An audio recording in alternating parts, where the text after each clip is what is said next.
أرسل الله تبارك وتعالى جبريل إلى النبي صلى الله عليه وسلم،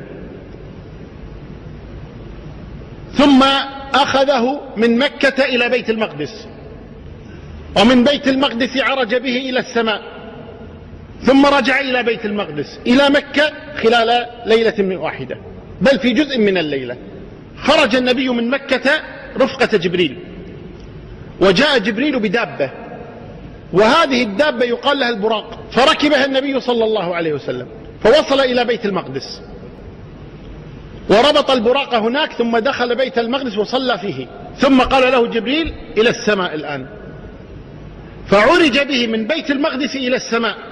فلما وصل إلى السماء الأولى، وذلك أنها 7 سماوات، وصل إلى السماء الأولى استأذن جبريل، استفتح، طلب الإذن في أن يفتح له باب السماء، ومعه محمد صلى الله عليه وسلم سيد الملائكة مع سيد البشر يستأذنان.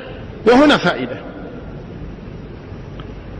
بعيدة عن الموضوع، لكنها فائدة إن شاء الله تعالى، وهي قضية الصعود إلى القمر. الآن يتكلم كثير من الناس في الصعود إلى القمر، وهل صعدوا إلى القمر أو لم يصعدوا إلى القمر. من أنكر الصعود إلى القمر أنكر لأنه قال إن القمر في السماء، فإذا كان محمد صلى الله عليه وسلم سيد البشر، وجبريل عليه السلام سيد الملائكة، لم يدخل إلا بإذن، فكيف يدخل هؤلاء الكفار إلى السماء ويصلون إلى القمر بدون إذن؟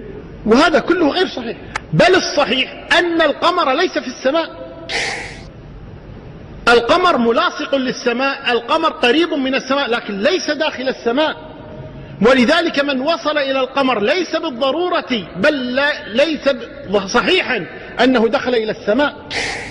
وأما قول الله تبارك وتعالى وجعل القمر فيهن نورا، فإنه لا يلزم أن يكون داخل السماء، فإن الله تبارك وتعالى يقول لنا فامشوا في مناكبها، ونحن نمشي على مناكبها وليس في مناكبها.